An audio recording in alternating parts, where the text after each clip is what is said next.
O templo deve irradiar a glória de Deus que está presente nele. Irmãos, quando você lê Ageu, tem um fato curioso aqui, muito curioso, muito interessante. Os mais antigos, aquelas pessoas que tinham conhecido o templo antigo, o templo que foi destruído por Nabucodonosor, o templo que Salomão tinha construído, que era um templo bonito, suntuoso, eles, quando começaram a construir o templo, eles começaram a chorar. Os mais idosos estavam chorando. Por que eles estavam chorando? Porque eles se lembravam da glória do templo antigo. Aquela beleza, aquela suntuosidade, aquela maravilha. E agora o projeto era construir um templo bem mais simples. Então eles estavam chorando, né? Porque a glória era muito inferior. A glória era muito inferior.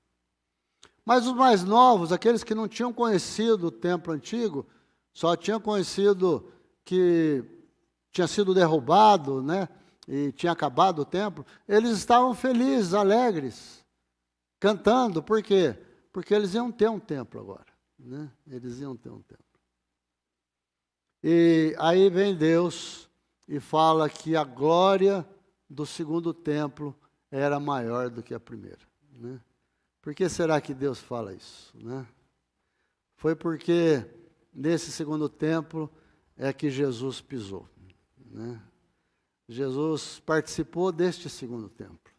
Foi ali que ele pregou, foi ali que ele abençoou vidas, foi ali que ele curou pessoas, foi ali que ele expulsou os mercadores, foi ali que Jesus esteve presente.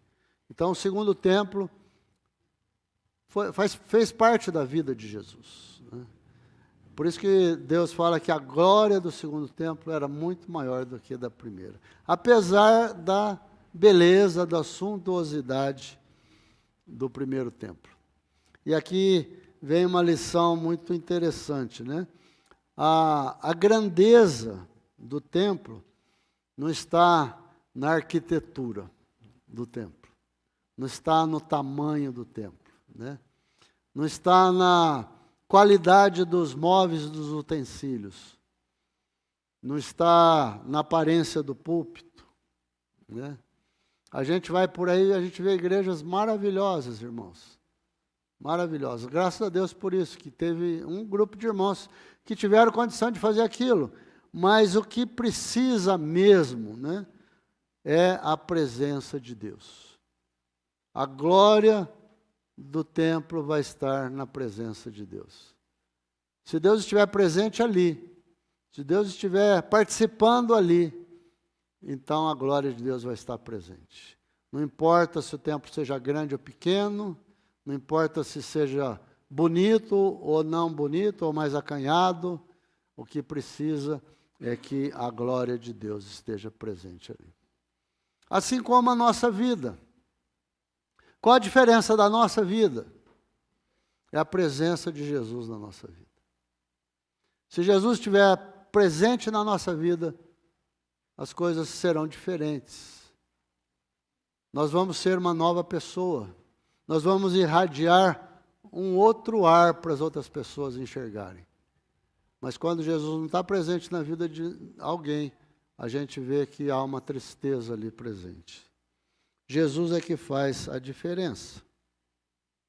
Agora é interessante, irmãos, que esse templo que Jesus pisou e que Deus falou que a glória do segundo templo seria maior do que a primeira, ele também foi destruído, né? Ele foi destruído lá no ano 70 da nossa era, pelos romanos, né? Não existe mais templo hoje em Israel. Existe só lá o Muro das Lamentações, né? Quem vê um pouquinho pela televisão, de vez em quando. Como que é hoje? Como que é hoje? Quem que é o templo? O templo somos nós, né? Deus habita em nós. Deus habita nas nossas vidas. E esse corpo que é a igreja, é o corpo de Cristo. É o corpo de Cristo. E nós estamos inseridos nesse corpo, né?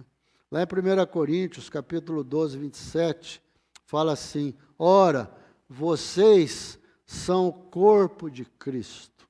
E individualmente vocês são membros desse corpo. A igreja hoje é Cristo. O templo hoje é Cristo. Nós estamos inseridos nele. Você faz parte dele. Eu me lembro, pensando nisso, nas palavras de Jesus para aquela mulher samaritana, lá na beira do poço de Jacó. Lembram-se? Ela queria saber onde que era o lugar de adoração, né? Era em Jerusalém? Era lá no Monte Gerizim? Ela estava em dúvida, porque os samaritanos falavam uma coisa, os judeus falavam outra, e Jesus falou para ela o quê? Vai chegar a hora, e já chegou, em que os verdadeiros adoradores adorarão o Pai em espírito e em verdade. Ele estava falando de si, ele estava falando dele, ele estava falando da igreja, ele estava falando de nós, né? É bom que a gente tenha um templo, é bom que a gente tenha um lugar para a gente se reunir, é bom que a gente tenha um lugar para cultuar Deus, mas a gente não pode se esquecer jamais que nós somos o templo do Espírito Santo. A nossa devoção a Deus começa aí, em você. Começa em você. E você vai fazer isso em qualquer lugar. Por isso que Jesus falou que não ia ter hora nem lugar, né? É onde você estiver. É onde você estiver.